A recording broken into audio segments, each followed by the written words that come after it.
Carol, she's going to be doing it all the time. It's okay. Part of it, look, that's the thing about streaming. You know we got to have a cat on. Right? I'm going to break your computer and then I'm going to scream all show. That's the reason. GRD Weekly. Fault. She doesn't know physics. That's why she did it. That's why she broke the laptop. So Carol would have to use the tablet, so it's more on focus. Boom. I've said hello to an empty room. Yes. Well, we just fired up. The notices haven't even gone out yet, so it's one of the reasons why. I mean, people do this for the fun of the podcast, remember. I mean, I do it to see Carol's cat's ass every other week. She's happy to show you. She's happy to show you. I do it for the bitches. Oh, wow. You can earn Stephanie, he called you bitches. purchasing or gifting subs to Geek Radio Daily's channel. Wow. Wait, say that again? It says you can earn rewards by purchasing or gifting subs to Geek Radio Daily channel. Like a footlong or a different kind of sub? We should not have that feature. I'm just telling you what it says on the thing. Now it went away. Yeah, we're not affiliate yet, so we shouldn't be able to get subs. It was there. Well, I'm sure it was. It was there. It's crazy. Mm. I'm sorry. Wait. Here we go. Are you implying that all subs have footlongs? What were you saying? You know, like Subway. Oh. Okay. I was making the not dirty joke. Well, I mean, someone wants to. You can find a way to make it dirty, though. Someone wants to gift us a sub. I've got plans. Oh, hold on. I just got a very important text from my buddy Tim Walls. Oh, God. It says, Rich, Tim Walls here. I had to text you about an observation that I've made. You've probably made it too. It's about Donald Trump and JD Vance. Radio Daily is great. These guys are creepy, and yes, just weird as hell, right? Weird. It's really weird Love it. to say that the jobs report last month, that 100% of those jobs went to immigrants. Oh, but he's heard more, Yeah. so it's more than 100%. uh-huh. Mm-hmm. That's weird, man. Well, in fairness, he's going to lose his job to a DEI hire in a few months. If we can only hope. It's so going to happen. No. We can only vote. Yeah, that's right. Very true. That's how we do it. I And mean, hope was the last guy's motto. there's literal Republican groups that are openly supporting Harris. So, I mean, no, it's. Mm-hmm. And besides, you know how good all of us horrible leftists are at cheating, so we're gonna make it happen for you. Well, what's amazing is that Biden was able to do that while he wasn't even in office. Imagine what he's going to be able to do for his buddy while we're in office with the leverage of power. I'm trying to get people to tell me, I'm like, okay, look, if Democrats can really steal any election, how is any Republican in office ever? Yeah. Keep in mind, everything was rigged. Everybody down party, though. That was fun. What you gonna do, man? What you gonna do? It's almost like they don't know what they're talking about. Hey, what's that? A podcast. Nice. GRD politics. Buddy.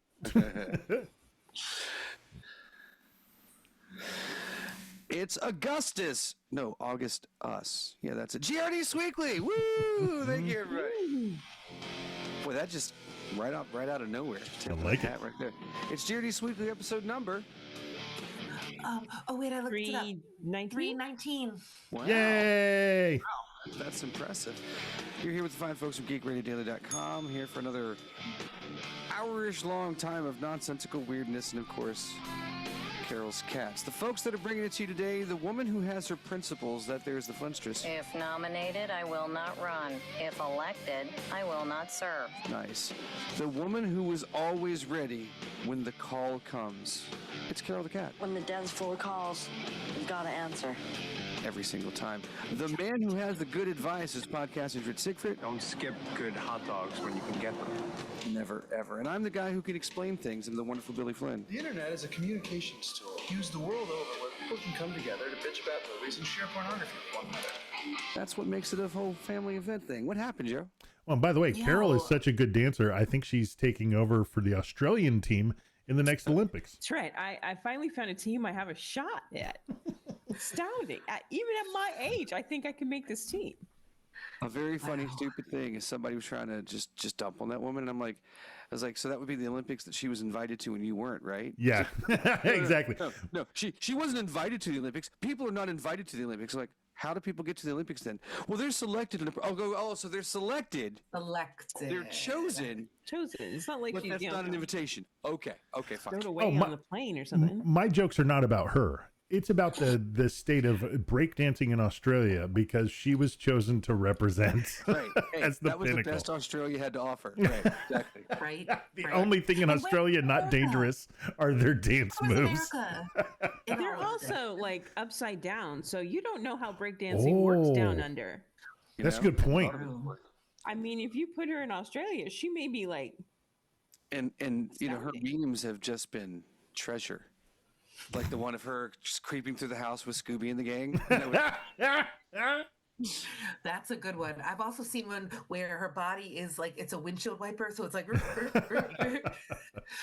That's a good one. And I think there's one where it's like Mortal Kombat where she's standing there facing off against one of the fighters. Look, her performance was not good. It's quantifiably not good. But But still she much was better than there. anything I could do. But she was there. She made it that far, and she represented them with pride. Not with talent, but with pride. Hey. Well, with pride.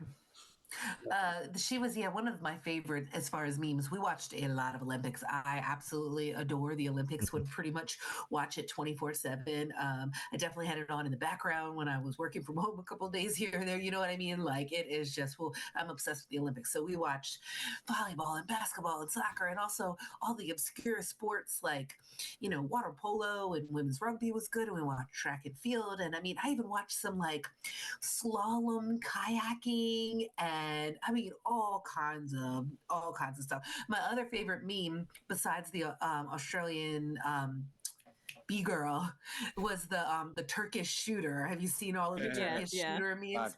His meme. Where he's just like stone cold chilling, and then there's the one of him and his cat, and they're like, "Oh, if anything ever happens to the cat, we're getting 4 movies out of this, right?" Yeah, well, so and he was one of my faves. And what's really cool is that there were other people that when they got their gold medals, they stood and posed like he did. So like he became not just a meme to everybody outside, but also when inside where they were all paying tribute to him, which is just phenomenal. Oh, this was a great Olympics. It was really, really enjoyable, and I just loved it. And honestly, I'm going to check out at least some of the Paralympics because I saw a commercial, and I haven't had a chance to verify this, so this may just be like the most messed up thing ever. But like, I saw a commercial where 2 women were in wheelchairs and they were about to fence and fight each other, sword fighting, and they strap their wheelchairs down to the floor. They like bolt them into the ground so that they can't like move. I don't even know.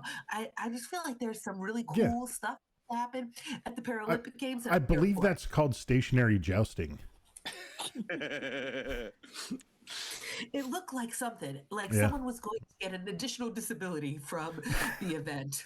Well, and that's smart to have them like down because then it is purely about the talent, right? Not because, and also, I mean, it's going to be difficult. You're just going to be spinning. You got one hand to turn. It's not. I'm sorry. That's true. You can't. That's true. You ever sit? You can't. You got to have both. Work. So it's like trying to drive straight with only one oar in a kayak. You can't. Right. It would be crazy. But you know what does? It's messed up. But what kind of freaks me out is the leg prosthetic that looks like the bent, like metal. Watch them sprint on those, and it's like, they're just, springing. They're like, they get height. Yeah. You got to wonder if And then there's like, requirements on that. Like you can only have it so much of an angle. It's got to be made of a very particular sort of a thing, material, because otherwise it adjusts the spring, and so you could have somebody literally having a performance enhancement. Well, there's this one guy. I feel bad because I cannot remember his name. He's married to Tara Woodhall, who won the long jump for the Yeah. Right, USA. right. Hunter, I think, is his first name, and he's competing in the Paralympics. And he has 2 prosthetic legs. And I'm like, well, that MFer got to just choose how tall he wants to be, right? He'd be like, make me 6'4". You know what? I've always right? been 6'5". Thank you.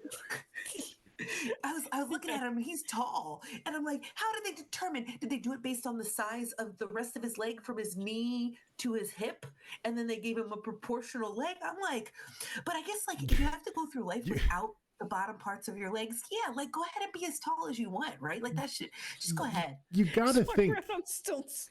You gotta, Right. you gotta think that if you have an opportunity like that, you're not gonna be like, "Come on, doc, juice him up a little bit," I mean, a little bit taller. I still stand on my tiptoes if I'm in the back row of a picture group, just for that last just a little bit of I'm taller than everybody. So yeah, I would definitely be like, do those come in XL? How tall can you make me feasibly? I'm sure that they are custom and some, and I really don't mean to ruffle anyone's feather. I'm I not hope trying they're to, like, custom. Make fun of this dude. I wouldn't want a Right. second hand. Sorry, previously Come on, loved that's prosthetic. Dick move, man. No, that would be the best brand name for a company, right? For reused Secondhand leg prosthetics.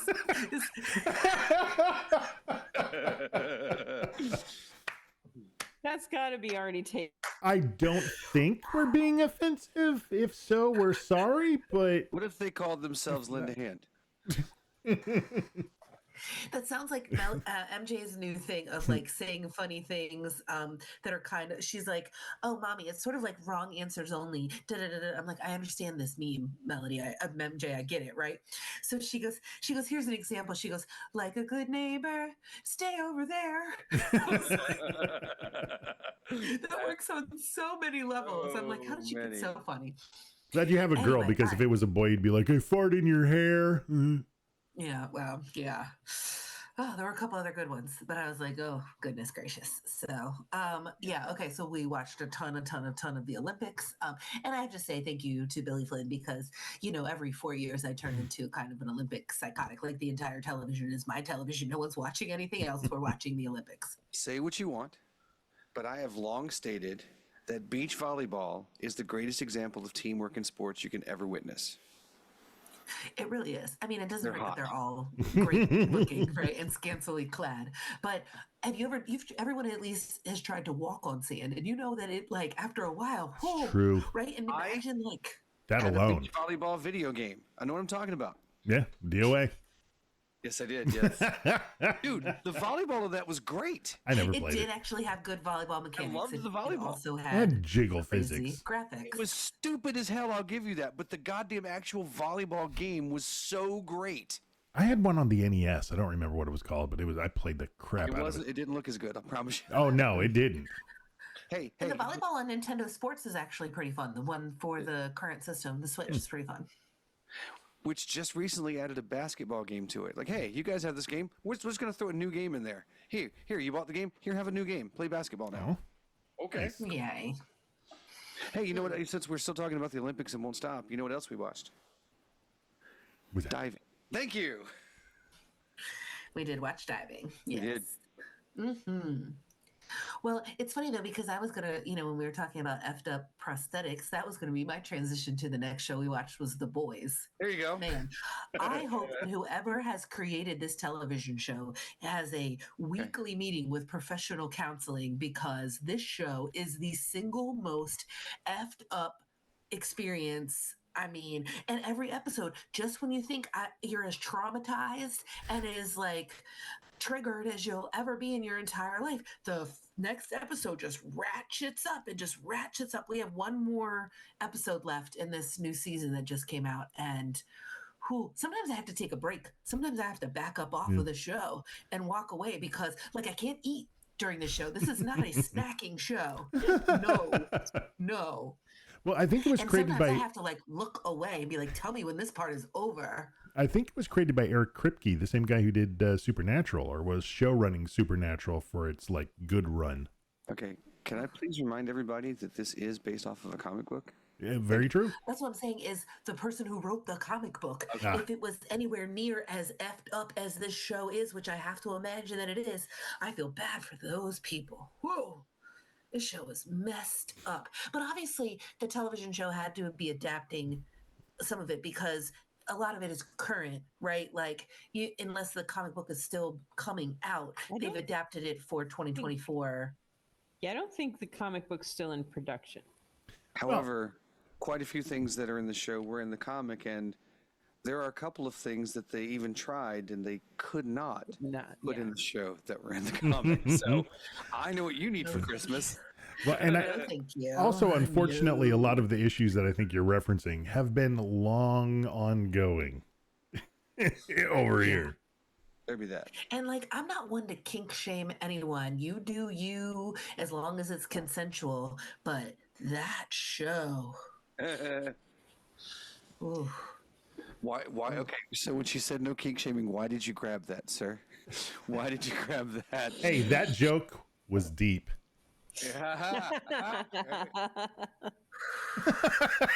I was like, no, he can't really do that. Oh God, the waves this is gonna make. Yeah. By the way, for those listening at home, I grabbed a little skeleton octopus thing that I have.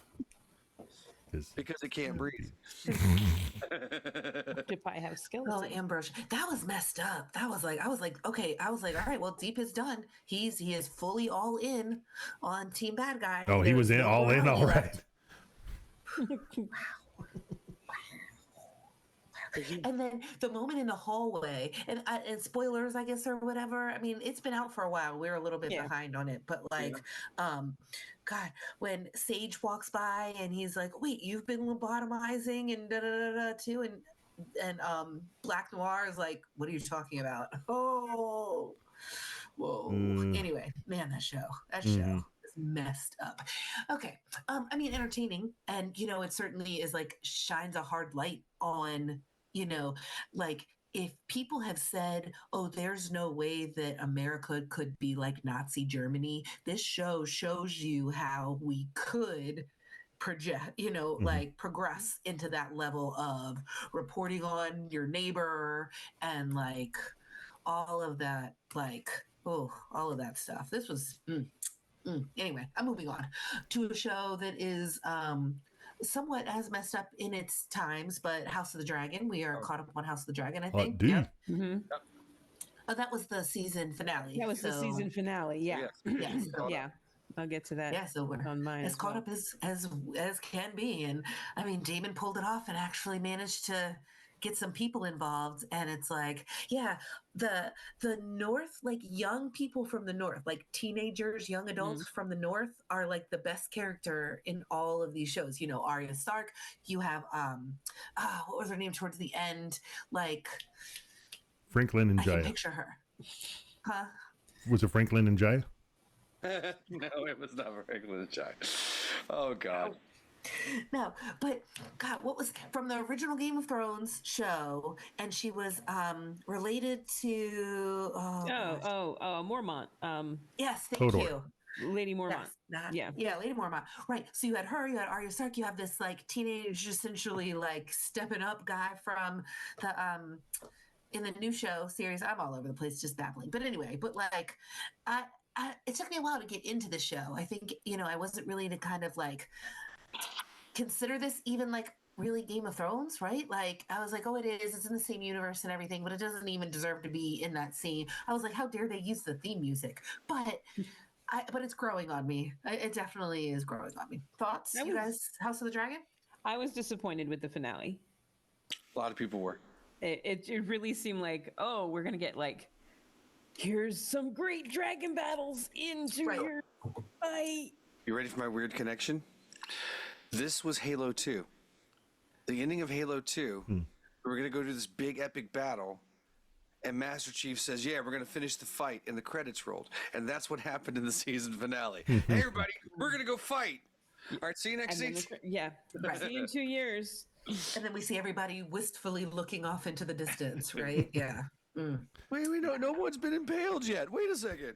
I will say every episode I've seen, I both love and hate. Good. I haven't seen a single episode, but I like House of the Dragon. I like this one a lot. I like the slower pace. It's not as just action packed as Game of Thrones was. Yeah, the body count is not as high. It's not for as sure. high. But having read the chapters of the book that they're adapting, the body count gets higher.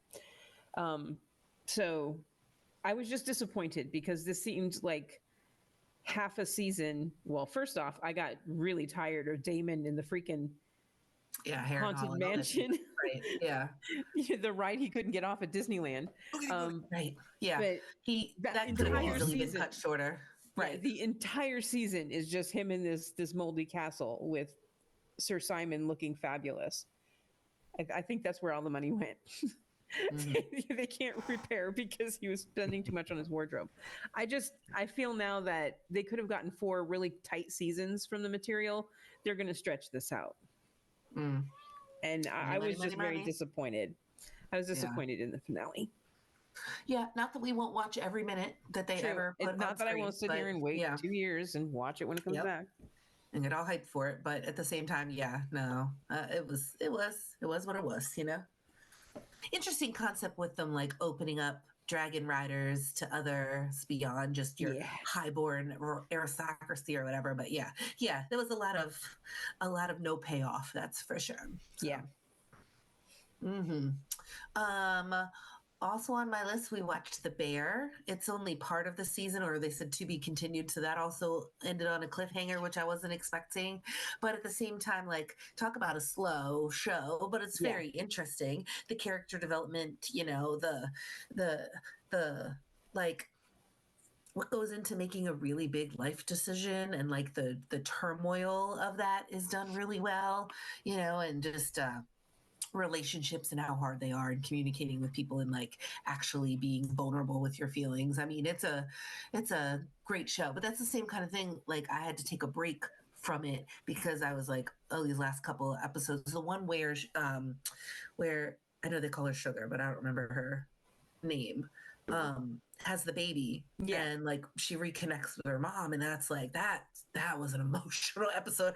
I was like, all right, I need a little bit of a break, you know. But it's a very, very good show. It's just definitely slow. I don't know, and I was hoping that he and Richie, that Bear and Richie would, you know, make up. I don't know. That's another one where I was kind of like, it was an okay season. Not a heck of a lot happened. Yeah. Right. Like, and then we sort of get snippets from like the big review, and everything hangs in the balance. Cause are they going to actually even have a restaurant? Cause he's going to be pulling the string. It feels like artificial drama, like like being done onto us when there was plenty of natural drama to work with. Yeah.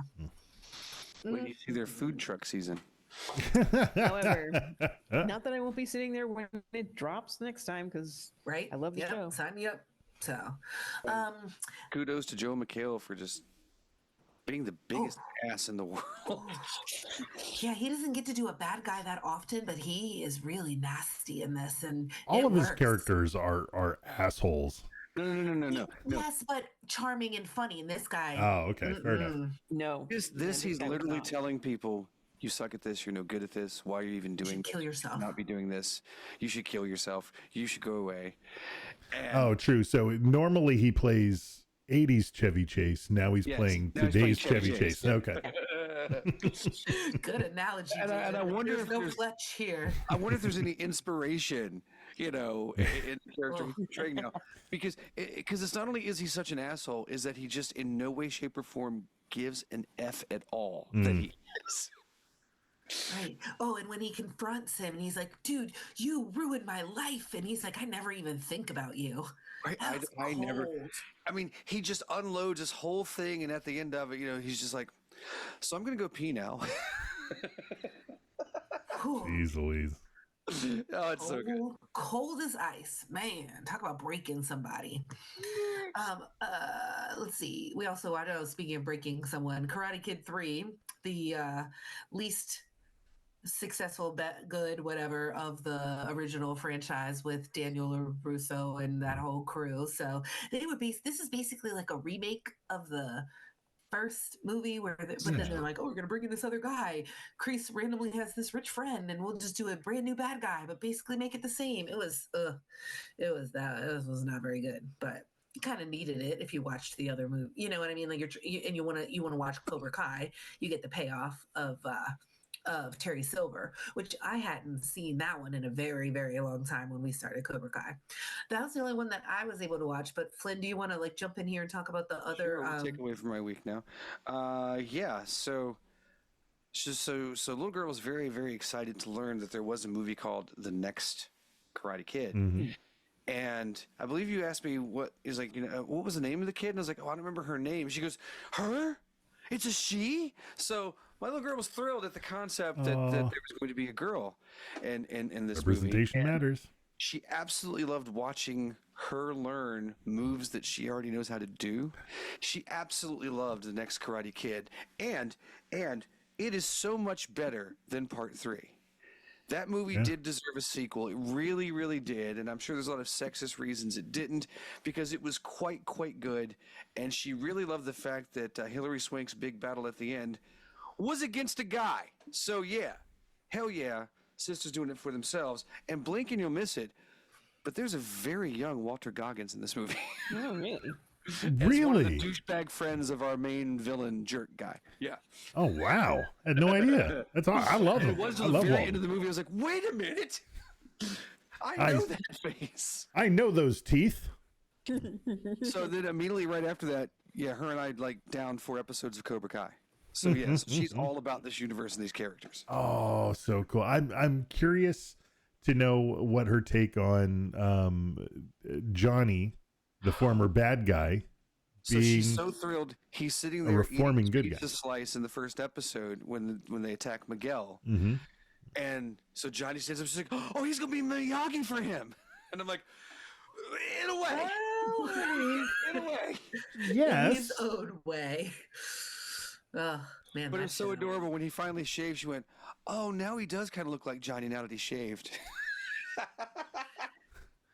It's been 40 I mean, years, like, dude. For us, right? For all of us, even if you had recently watched any of the Karate Kid movies or whatever. For me personally, I hadn't watched any of those in years, so I really got to have that experience of like I haven't seen Ralph Macchio in anything. You hadn't seen what's his name, William Zabka in anything.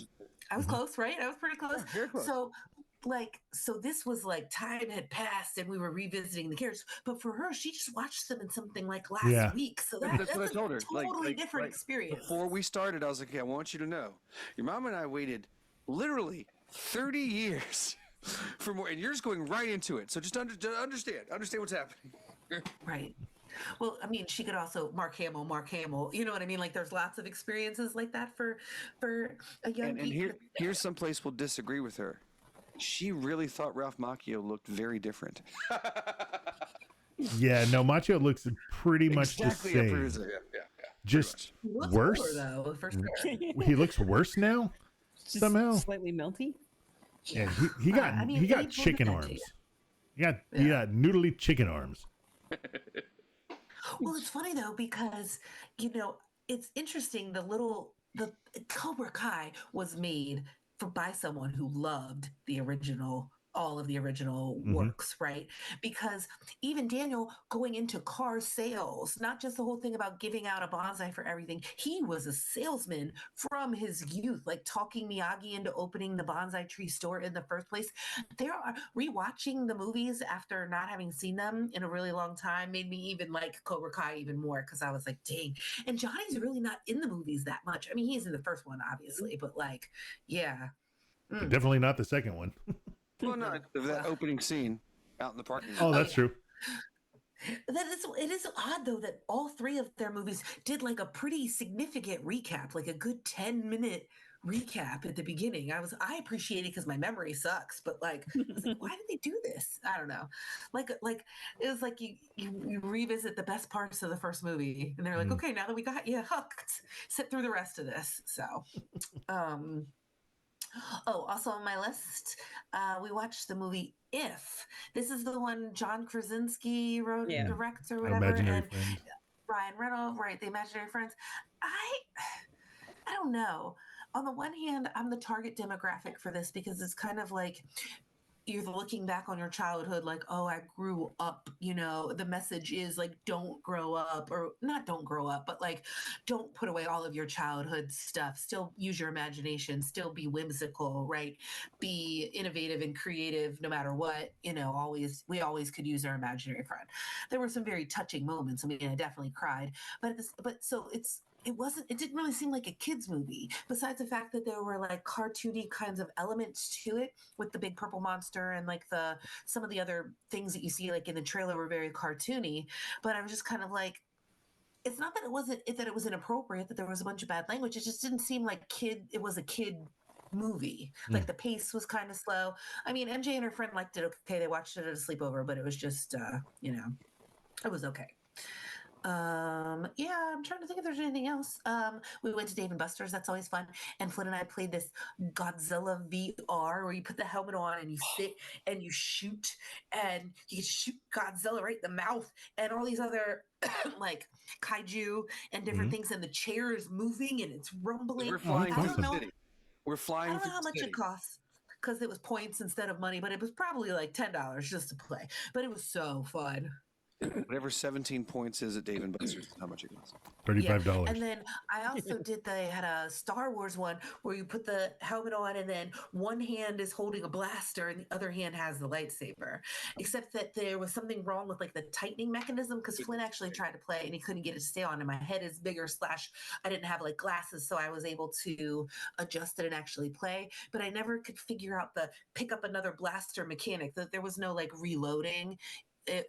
Blasters, I guess it either got shot out of my hand or I dropped it, because there were other blasters on the floor and I would try to pick them up and sometimes it would work and sometimes it wasn't. So I couldn't like quite figure out whatever the hand gesture was to pick it up. But that was still pretty cool to like, I definitely got to do like, I'm holding a lightsaber and a stormtrooper shoots me with a blaster and I bounce it back at them and that was really fun. But yeah, Dave & Buster's was really fun. We had tried to go bowling and laser tag and like nothing was open, so we ended up at the arcade and that was pretty fun. And then I think that's actually, I'm gonna say that's been my Geekiest Week. Cool. I'll go next. I've had a pretty I've had a pretty mundane 2 weeks, except for my laptop breaking and my car passenger window breaking, and I had a terrible Friday that's going to cost me a lot of money. But other than that, I only watched a couple of new movies. I watched Tarot, which is Tarot Bowl. Oh, yeah. I forgot a huge thing on my Geekiest Week, but I'll let you have it. I know you did. I was letting you have it. Go ahead, Carol. So at least the kids in Ouija knew how to use the board. It's not a good film. It's not a good film. Because your cat is because they hear you talking, right? Yes, it's because I'm talking. So they immediately got to come over and say, yeah, because they were fine when I wasn't talking. Anyway, the other new movie I watched was called Bait, which was an Australian film, came out a few years ago, about a tsunami that hits and it's sharks in a grocery store. Yeah. It floods a grocery store. Floods a grocery store, and there's two sharks in there. Sharks in a grocery store. Isn't this a Rennie Harlan film? I think so. Was it a Rennie Harlan if I remember. film? I think it is. I think it is a Rennie Harlan film. That's another reason I had to watch it, because Rennie Harlan. What's his savings? So of course the grocery store has the underground parking garage, which is also flooded. Which is flooded. So people are trapped in a car. Yeah. With a shark. An airtight car, apparently, because no water gets into it at all. There's no vents open. There's nothing. I don't know how they're breathing. Wow. Wasn't that a level in the original Resident Evil? But yeah, that was goofy fun. Bait was goofy fun. Yeah. It's not a good film at all. Not a good movie, but it's a good time. It's goofy fun. Speaking of not a good, that isn't a good time. For the first time ever, I watched the Terror of Tiny Town. Oh yes, the Terror of Tiny Town. We watched it on Terrible Movies with Wonderful People. And I could cross that off my list, I guess, because The Terror of Tiny Town, for those of you who do not know, stars an all diminutive cast. Yes. From 1938 in a Western. Wait, I'm sorry. In a musical Western. Yes. Wow. And But it's golly, not- all of those elements sound amazing and should work together. And for some strange reason, the people that live in this town built everything for the size of, standard human sizes and not their own. Of course they did. because comedy. Anyway, Because there's nothing funnier than watching people walk under the saloon doors. Nothing. yes. As for TV, I watched House of the Dragon. I've already said that I was kind of disappointed in that. I also watched the 4th season of The Umbrella Academy, and I hated it. Right. Got to get there. Oh no, that's on our list. Yeah. there. Except for Gene and Gene, because Nick Offerman can do no wrong. I really didn't like what they did this season. I understand how they ended it, but I didn't like how they ended it. This pains me because I really loved this show. Yeah. And I was kind of waiting for this, but characters don't act like they normally do, and I'll never forgive them for what they did to 5. So didn't really Damn. really hurts the rewatchability on this one because man, I love me some Umbrella Academy, but that just ended on a. I Is know this there are the end fans of that love the- it, but The end of the season or end of the show? that was the end of or the no? show. Oh. This is the end of the show. Really, Oh, maybe we should just not watch it. You can not watch it. I will say Gene and Gene almost make it worth watching, but they're not part of the family. You They're think just, I'm not watching Elliot Page? You're crazy. look, just from what Carol has told me, it'll really make you feel like you're in a black parade.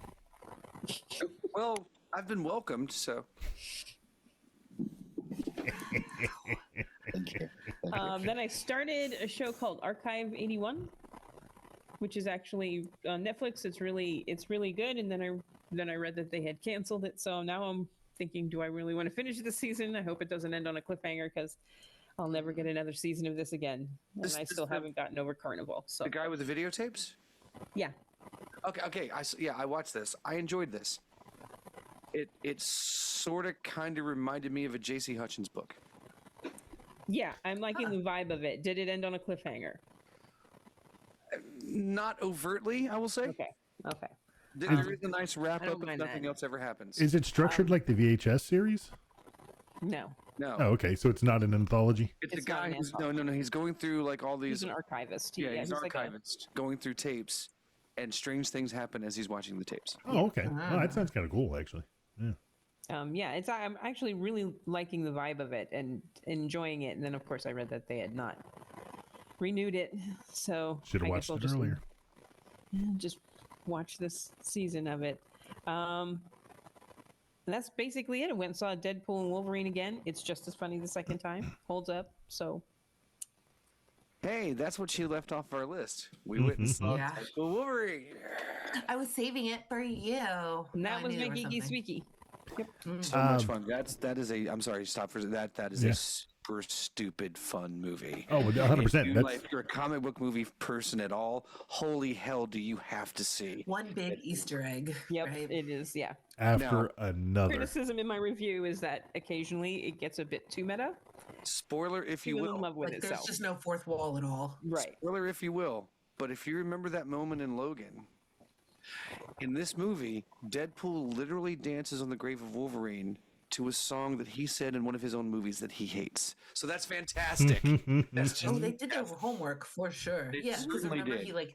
he turns it off in the car. He's like, "Oh, I hate that song." Right. Yep. Well, but what's funny is people doing the dance on like TikTok and calling it the Deadpool dance. Yeah, Gen Z.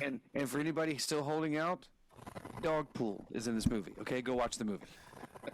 Yeah. I So follow her on TikTok now. my geeky week starts off with Deadpool Wolverine. Right? The amount of twists that were in there, not necessarily story, but of expectations for certain things, especially with one particular cameo. Well, Cameos? I'm sorry, 2 cameos was phenomenal. I am still disappointed that we didn't get a Hasselhoff Nick Fury, but No, I know you wanted that so bad. I know. I heard, you're not the only one I've heard who was calling for that. but the first major cameo that we get totally makes up for it. And more than, oh, Oh, he's gonna say the thing. He's gonna say the thing. Oh my God! We can't. But there's an MF in there. I marked out so hard on that. I could not stop laughing. It was great. The after credit scene. Yeah, Yes. to say for Just after. all of them. Just everything about it is great. It is not as rewatchable as the first one, but neither is the second one because they're different it's better movies. Than the second one, I thought. Oh no, it's I actually like the second one. As like do I. Cannibal. The thing is that they're different kinds of movies. The first one was that just action comedy, rewatchable. The second one had a little bit more heart to it. Story. The origin story, 100%. And so it's a little bit more quality in it than just the popcorn, big action, funny. And then the third one's even more of that. And it was just really good. Although I do want more Vanessa because, we love Marina Baccarin and that character is just so cool. But, so great. So great. It's not fair, Two man. It's audiences, not us fair and how Disney. she looks in her freaking 40s. I know, right? Yeah. Yeah. Good skincare. Well, she probably also stays out of the sun. So there you go. Yeah. Money, jeans, and there's a lot of good stuff going on there. Still playing Fallout 76. Currently going through the event, the Mothman Equinox, which is so much fun because the lead cultist doing the voiceover, he speaks in this sort of voice, and as he's hailing all of the believers to you, and it's just so campy and over the top, and I love it. You of course cannot extinguish the divine light; it will consume you. All hail the Mothman.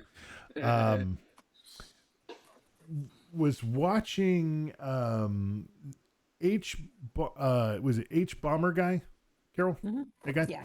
So I've been watching him, stumbled across his YouTube video essays from somebody else, and it was he's really awesome, and he was talking about something, and that made me have to go back and pull up an old classic movie that I absolutely adore. It's one of my favorite movies of all time, but I hadn't watched it in a while. That was Dirty Rotten Scoundrels.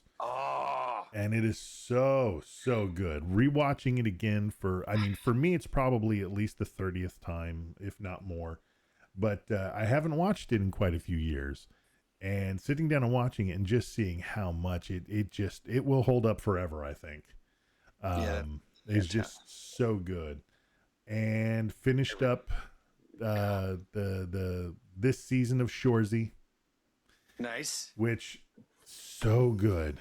Oh, right. Tears at the end, just rolling down of heart and dick, pride and everything.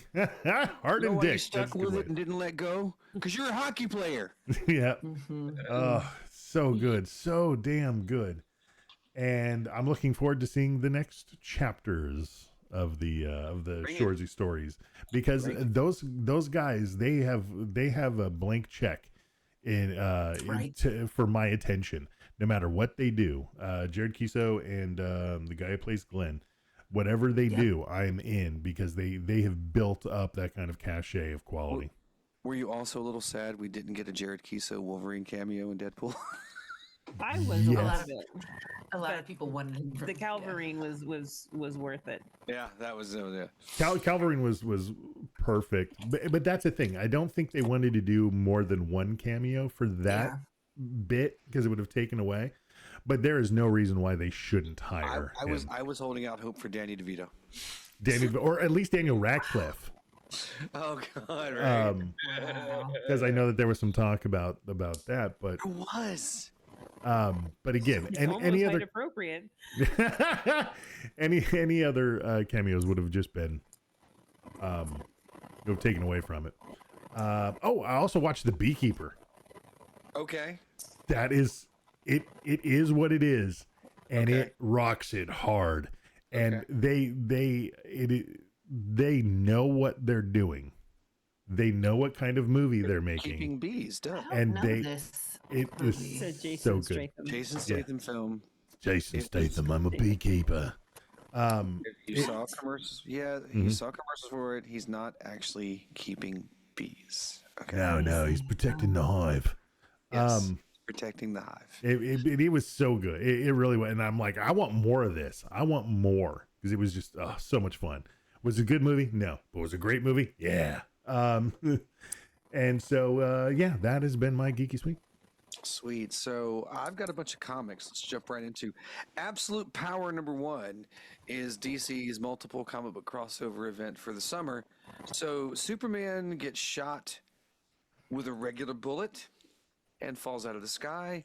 Animal Man is in intensive care because ordinary citizens are attacking them because there's deep fake AI videos of superheroes just killing innocent people.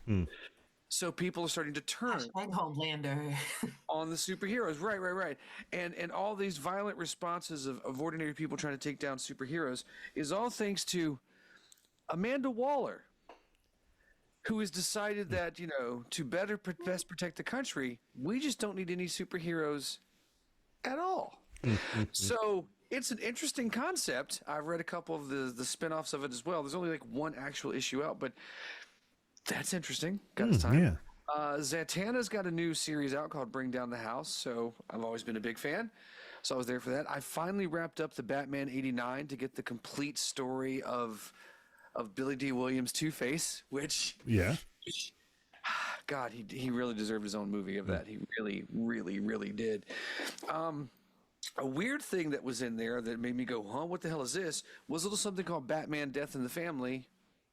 Robin Lives. So, the 900 number, we killed Jason Todd. This issue, this little miniseries is like, okay, what if people decided, no, we didn't? Okay, fair enough. Interesting. Weird. It's got some dark corners you don't see exactly coming, but all right, we can do that. There's a new Gotham by Gaslight miniseries. That first Gotham by Gaslight I loved immensely. The sequel they did, The Man of Tomorrow, was okay. But this one is Gotham by Gaslight, The Kryptonian Age, which so far has had very little Superman stuff in it at all. But I do love the Gotham by Gaslight Batman, so I'm on board and I'm willing to see how far they want to go. Why not? Bring it. Don't know how to put that into Absolute Power. I have no idea. I've been playing more of Jedi Survivor because I absolutely have to finish Jedi Survivor because in 2 weeks, all the hell I'm going to be talking about is Star Wars Outlaws. Star Wars Outlaws. It comes out in 2 weeks. And I have 3 days off of work, so I can play the game. Attaboy. They're your days. They are. So I've started watching a little show called From. I don't know. The Archive 81 thing. People were talking about other things. They're like, oh, well, From. You got to check it. What the hell is this? From is a strange little show. Our first episode has a guy with a badge on his belt walking through a town ringing a bell, telling everybody it's almost time because the sun is going down.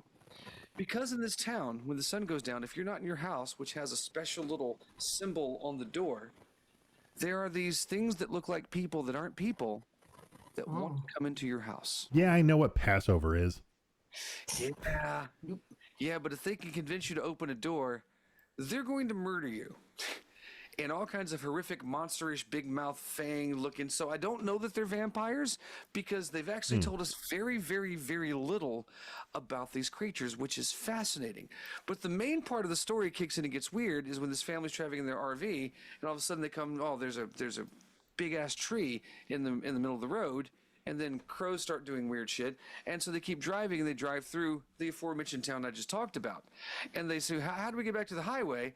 And the sheriff just goes, yeah, just keep going that way, you'll get there. And then they all look to each other and go, okay, get ready. Because these folks drive that way and drive back through the same goddamn town again. Oh, no. And through again and back to the same goddamn town. So apparently people will get caught in this weird town that doesn't exist or does exist somewhere. They haven't explained any of this, but I'm very interested in the mythos of the show that they've set up so far. How Ravenlofty. A bit, yes. Absolutely. So I don't know where it's going, but I'm very interested to find out. Hell, I want to say there's even at least one episode where we didn't even get to see any of the other creature things at all. Because, they've got their own little society and how they're running things and how things work. And just the, just the story of the people and how they're dealing with. I don't know. It's quite interesting. So I'm enjoying that, and I will be watching more of that. So yeah, I'm going to say that's been my Geeky Week. The wonderful Billy Flynn looks at what Chad and Abby are up to now. If you know what TV show they're on this week, you could win yourself a prize. It's your Further Adventures of Chad and Abby update. Chad jokes around about his family, much to the delight of the host on the talk show he's on and the audience, but it ticks off everybody back at the house.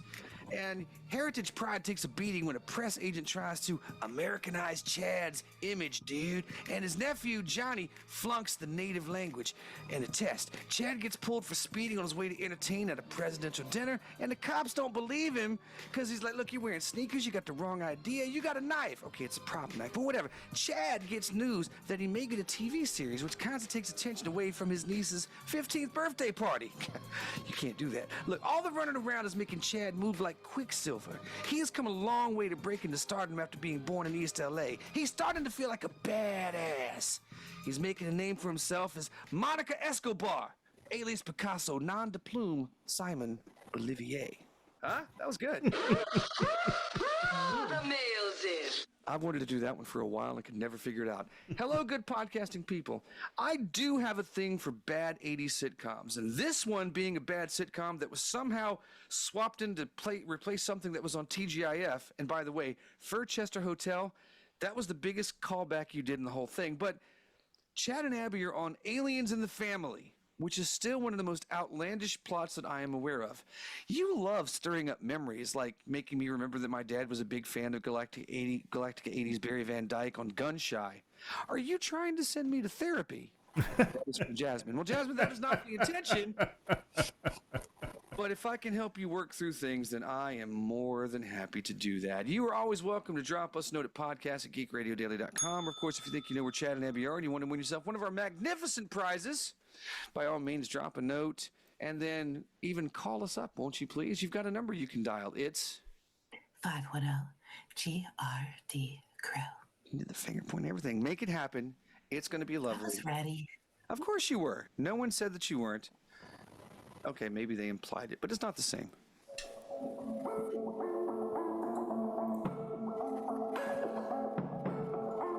We let things pile up in the DVR. We add them to our queues. We wait for the DVDs and Blu-rays. We time shift. The Time Shifters podcast. Sci-fi, horror, fantasy, superheroes, comedy, action, film, television, maybe some not-so-current events. Find us on iTunes or at timeshifterspodcast.com.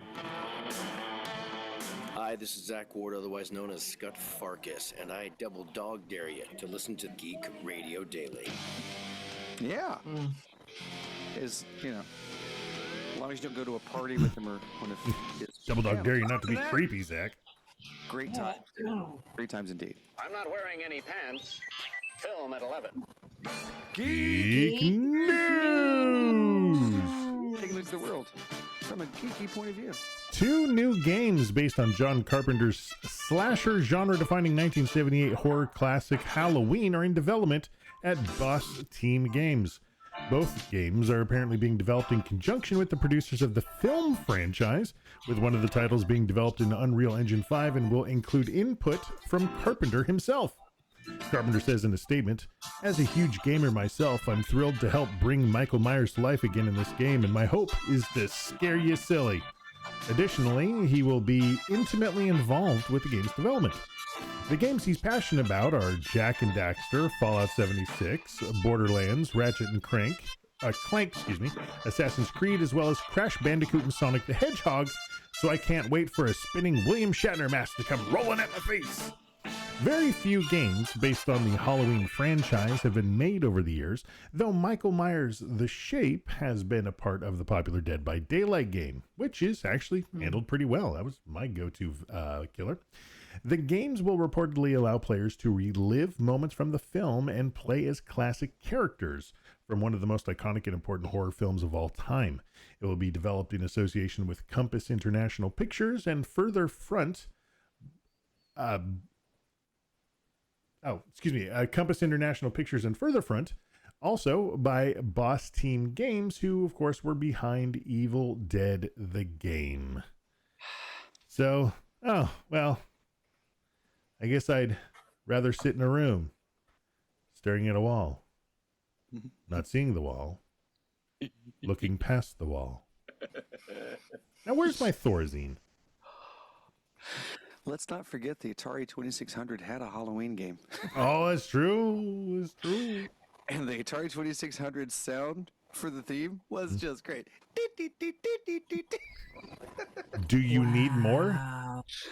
Sometimes. I mean, that's basically Tubular Bells. I mean, it works the same way. Thank you, Mike Odenfeld. Speaking of horror fans heads up, co-directors Brendan Faulkner and Thomas Doran's cult classic Spookies is getting a sequel. The long wait is over, my veterans. The movie, starring absolutely no one, this went through some production trouble before its theatrical release, but eventually upon home release found a larger audience and a cult classic status. Shush, shush.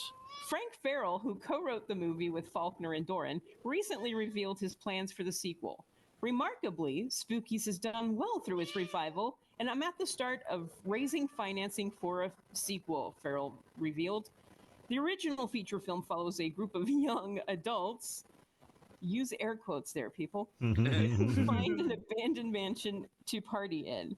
Things take a turn when a warlock tries to sacrifice the group to use their vitality to keep his wife alive and traps the group inside the mansion. At least that's one of the plot lines. Because Spookies is actually two bad movies that are smooshed together to make one fantastically bad movie. Farrell divulged that he's hoping to get a couple of name horror actors in it, unlike the first one, given the demand for better and better horror flicks. Fans would love to see some of their genre favorites in the sequel. However, the scribe says that he doesn't want to continue the same story. I'm also looking to make a film that is almost an anti-sequel. I don't just want to rehash what was done the first time. Well, thank God, because that movie sucked. Wow. So there we go. Get out your old copies of Spookies. I actually think I own that on VHS. And gear yourself up for a spooky sequel. So when I saw in the document your headline for this, I legitimately did a double take. I was like, what?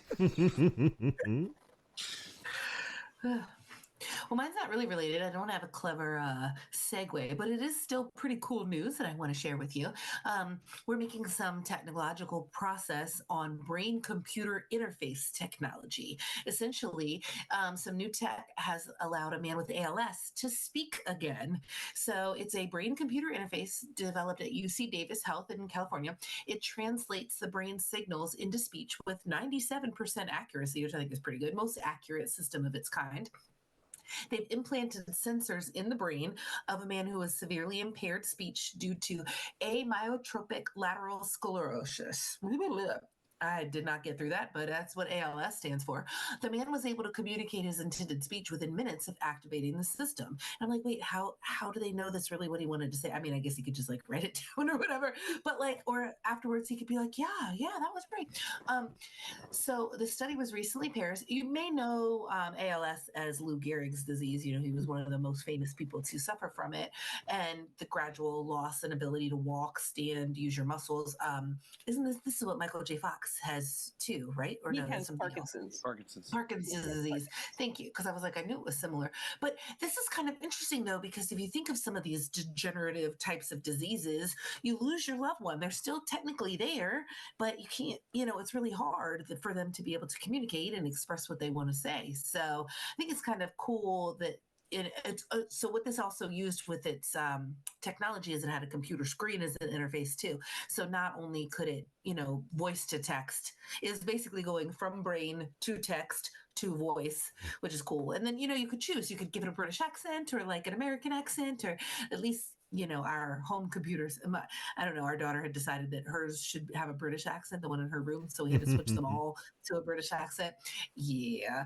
I don't know. I'm kind of rambling, but I think it's kind of cool. It's interesting to see like, how it goes further, how, it gets better over time with progress. And it's just kind of neat to think about what this technology could do for people. It kind of has a Borg sort of aspect to it. They don't really show a picture of it because it's implants. So it's not like it's, the whole harness and the eye attachment and everything. So, it's not really the Borg, but still, it's just kind of like, I don't know. You'd have to be really definitely wanting to communicate in order to be like, yeah, sure, go ahead and put implants in my brains. We'll see if this maybe works. But it seems like it is working. So good job, technology and science and medicine, whoever was working together to make this, because this is the type of tech we need to be working on as opposed to all the other dumb stuff we make for corporations, right? And no one will ever be the plot of a horror movie very shortly, though. Right? And they'll never use it in that way. Never. So Ibrahim Al-Nassar lives in Saudi. If you could hack into it and then make them say whatever you want. Oh God. You're like messing with the Teddy Ruxpin. That's an episode of It's Always Sunny.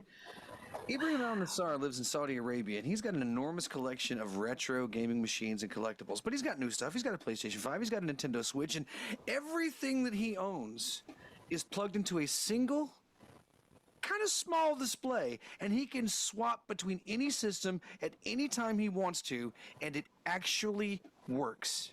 And wow, he still gets more girls than you. Guinness World Records recently visited him to make a video about his setup and award him the rare achievement of having 444 consoles working through the same TV at one time. Which begs the question, where the hell did you find the working Switch game box thing for the I was like, we've been looking for that on Amazon for years. As the collector breaks down how the setup works, you can see how much planning and organization went to it. A stack of switches, converters, help him route whichever system he wants to play to the TV with the flick of a button, with a massive Excel spreadsheet helping him keep track of what's connected there. And I don't even want to think about how many goddamn pivots are in that Excel sheet. Not at all. The pivot table. No. His system has 30 RCA switchers, 12 HDMI switchers, running everything from a 1972 Magnavox Odyssey all the way up to a PlayStation 5 Slim Edition. The rest of the collection includes plug-and-play hardware like Namco joysticks and even off-brand systems that were quickly discontinued, like the Super A-Can. But look, if they're not all monster cables, should this even count? Come on now. The most impressive thing about the setup is that it's neat and it's tidy. It's not this big, massive, overflowing, it is clean, neat, and aside from the stacks of controllers that look, more like art than it actually does mess, almost all of the cords have been hidden. I used all the tools available in the market in order to organize the cables. Al-Nassir said that while the idea was born from his retro gaming habits, the setup now functions as an unofficial video game museum. And hopefully, when the Switch 2 comes out, he'll be able to break the record and make it 445. And he's like, some people may think I'm crazy, but even I wasn't crazy enough to plug in a Bishop of Battle game, or Polybius. GRD is the creative comment distribution, non-commercial, non-derivative works, 963.0 lights. Check us out on Facebook and on Twitter. Stop by the website at geekready.com.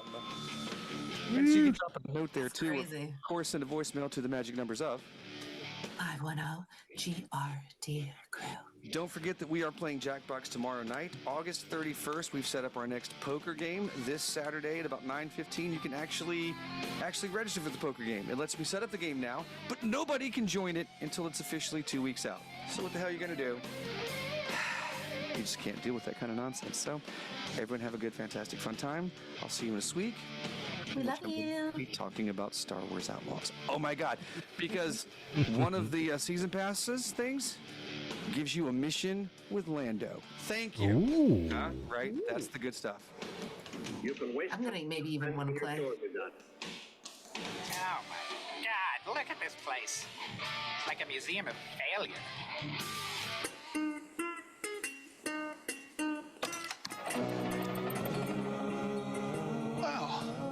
Look at these morose motherfuckers right here.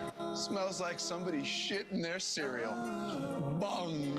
That was good. Come on in. So, what brings you two dirt merchants to my neck of the woods? Oh, I'll tell you what our necks are doing in your woods. Where's our motherfucking movie check? You heard about that, huh? I got nothing to do with it. That's Banky's deal. He owns the property now. I sold my half of the Blunt Man and Chronic rights to him years ago. Why the would you do a thing like that? why in God's name would I want to keep writing about characters whose central preoccupation is weed and dick and fart jokes? I mean, you gotta grow, man. Did you ever want anything more for yourself? I know this poor hapless son of a bitch does. I look into his sorry doe eyes and I see a man crying out. He's crying out, when, Lord? When the can your servant ditch this foul-mouthed little chucklehead to whom I am a constant victim of his folly, so much so that it prevents me from ever getting to kiss a girl? When, Lord, when? When's gonna be my time? He knows.